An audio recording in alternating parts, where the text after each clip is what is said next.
Hey everybody, today's video is going to be on balance and really understanding balance in the correct term of physics actually. When something is balanced, it has an equilibrium about it, and balance is very much for our experiences as a function of gravity.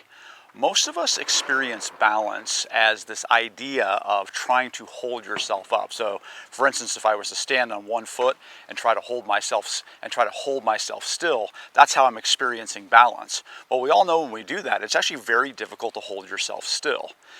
And when we talk about in the reality of balance in physics, however, balance in physics actually has to do with your ability to continue movements around your line of gravity that do not compromise your balance. And that is actually what your body is very good at.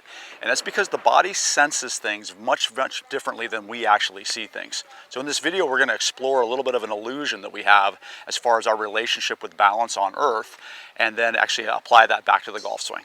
All right, let's get started.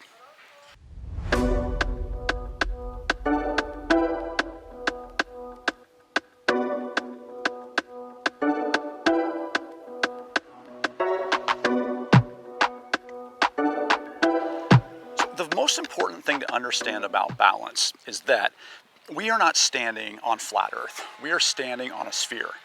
In your immediate surroundings, you don't see things, you don't have a concept that we're actually on a sphere, but everything that you do in your movements is relative to the fact that you're standing on a sphere and that your lines of gravity are not parallel. So I'm going to just show you something and show you how this illusion kind of prevails in our immediate surroundings, because we don't see it the way that it actually works is in a simple exercise like this. So if I take these two golf balls and I reach them out, so now I've got them at a different distance from my center of gravity, so they're technically in different positions relative to the center of the Earth. If I drop these, they're both traveling to the center of the Earth. They just hit the ground in a very local geography here. And so we see them as moving in parallel lines. But if there was nothing to stop them from traveling to the center of the Earth, they would converge in a conical fashion. So you'd have to imagine that the Earth is much smaller sphere with the exact same density and the exact same mass orientation, so the gravity would be the same. But our body actually senses that. So our body knows all around ourselves that constantly is that the lines of gravity are different. And so this is why the body finds effortless movement. It uses movement to balance. So as I've used in a lot of my other videos, hey, if you reach for something, well, why does your body naturally fly out in the other direction and kind of in these curving patterns?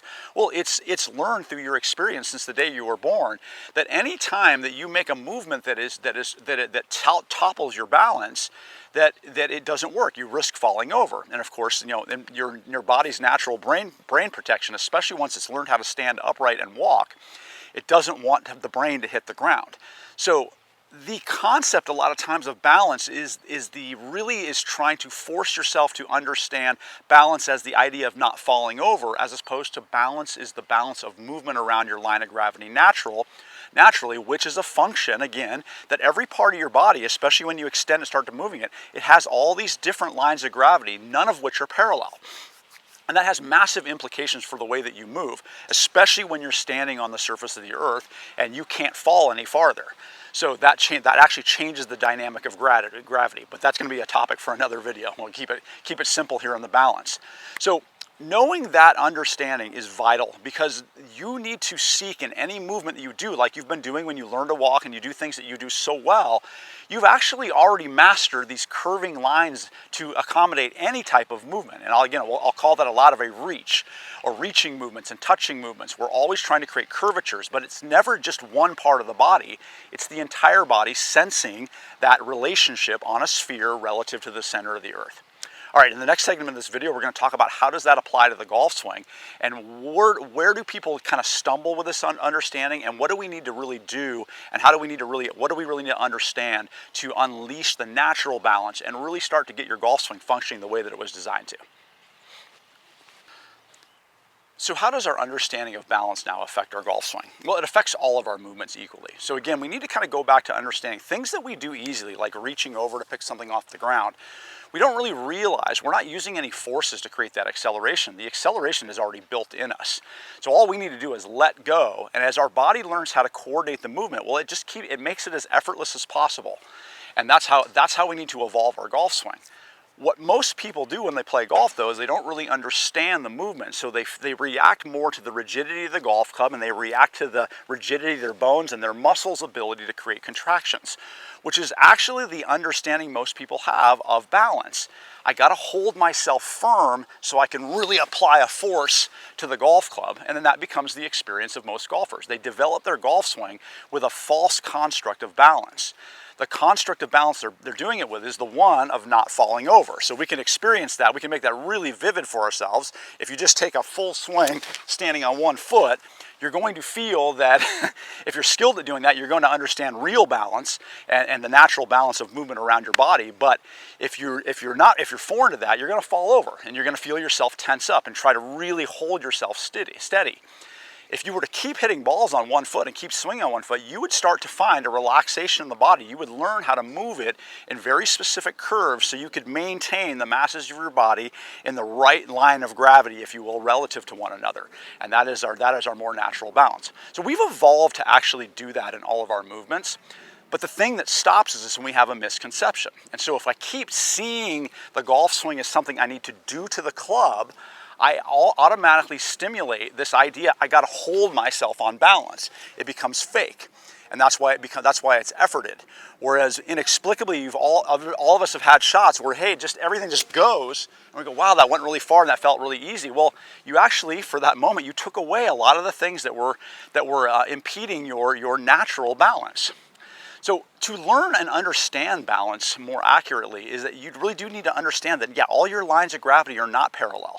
That what you see in your immediate area, and sometimes the pictures and the things you're trying to do with the golf club, trying to move it in straight lines or trying to force circles, you don't realize you're tripping this kind of what I would call bad balance. You're tripping your system that allows you to hold yourself up, as opposed to the natural movement where you'll be able to hold yourself up, but you'll be able to create tremendous amounts of speed.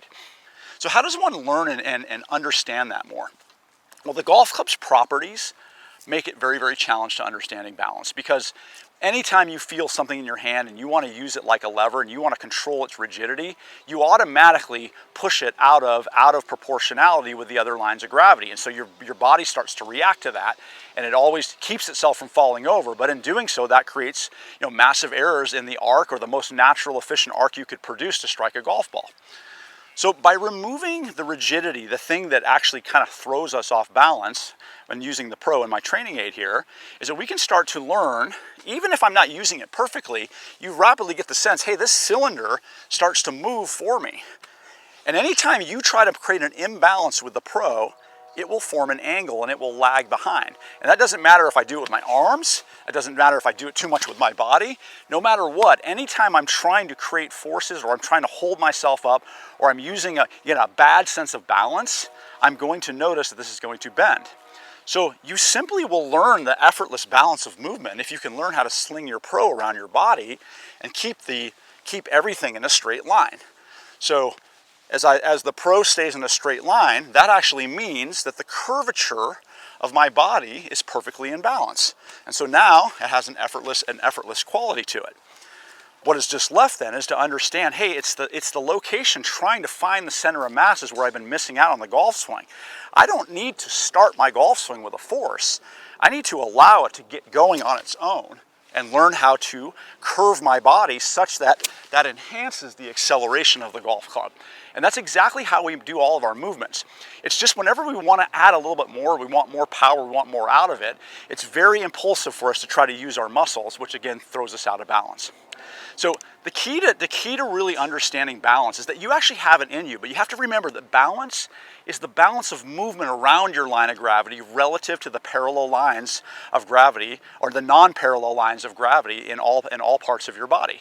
And when one can understand that, and one can start to experience what that's like when you're using my training aid, the Pro, you start to get a very, very different understanding of how the curvature of the golf swing is really the task that you need to be learning.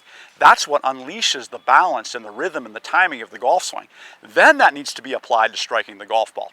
And that's how you ultimately not just get better, but you actually arrive at a destination where you actually have ownership of your golf motion and you can stop thinking about how to do it. All right, hope you guys enjoyed that, and we'll see you next time.